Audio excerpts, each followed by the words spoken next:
দাদা দাদা দাদা আপুনি সেইফালে যাওক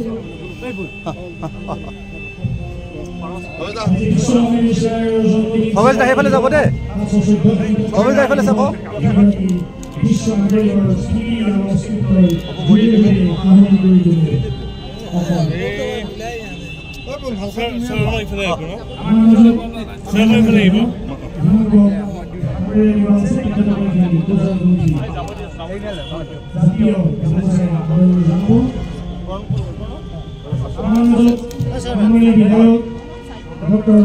অসমৰ শৌৰ্য বীৰ্যৰ প্ৰতীক মহাবীৰ চিলাৰায়লৈ আমি সকলোৱে শ্ৰদ্ধাঞ্জলি নিবেদন কৰিছোঁ আৰু সকলোৱে বীৰ মহাবীৰ চিলাৰায়ৰ আদৰ্শৰে যাতে উদ্বুদ্ধ হৈ স্বজাতিৰ কাৰণে স্বধৰ্মৰ কাৰণে সদায় কাম কৰি যাব পাৰোঁ সেই দিশেৰে আমি আজি সংকল্প লৈছোঁ আৰু মই এই চেগতে ইয়াত উপস্থিত প্ৰতিগৰাকী অসমীয়াকে মই ধন্যবাদ জ্ঞাপন কৰিছোঁ। আজি গোটেই অসমতে বিভিন্ন অঞ্চলত বিশ্ব মহাবীৰ চিলাৰায়ক এনেদৰে শ্ৰদ্ধাঞ্জলি জনোৱা হৈছে আৰু এই অনুষ্ঠানতো মাননীয় মুখ্যমন্ত্ৰী মহোদয়ে বিশেষ ৰাজনৈতিক ব্যস্ততাৰ কাৰণে নতুন দিল্লীলৈ যাব লগা হোৱাত অসম চৰকাৰৰ হৈ মই ইয়াত উপস্থিত থাকি মহাবীৰগৰাকীক শ্ৰদ্ধাঞ্জলি জনোৱাৰ লগে লগে আমি অসমৰ প্ৰতিজন মানুহলৈ আহ্বান জনাইছোঁ যাতে বীৰগৰাকীৰ জীৱনগাথা বা বীৰগৰাকীৰ বীৰত্বৰে সকলোৱে উদ্বুদ্ধ হৈ আগন্তুক দিনত জাতিটোৰ স্বজাতি স্বধৰ্মৰ হৈ কাম কৰিব।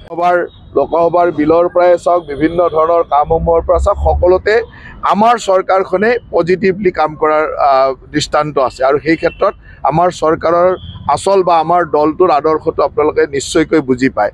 মাত্ৰ ইয়াত বিভিন্ন ধৰণৰ প্ৰশাসনিক বা সাংবিধানিক কথা আছে আৰু সেইসমূহৰ মাজেৰে কামসমূহ আগবাঢ়ি গৈ থকা হৈছে।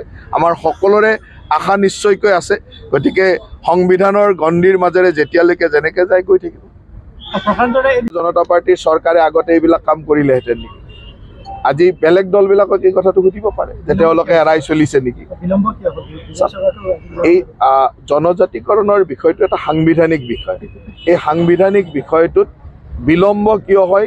সংবিধানৰ যিটো গণ্ডি, সংবিধানৰ যিটো নীতি নিয়ম তাৰ মাজেৰে যায়, কিন্তু অন্তৰেৰে বিচৰাৰ ক্ষেত্ৰত ভাৰতীয় জনতা পাৰ্টি একেবাৰে মুকলি মনেৰে বিগত দিনসমূহতো বিচাৰি আহিছে, আগন্তুক দিনতো কাম কৰি গৈ থাকিব।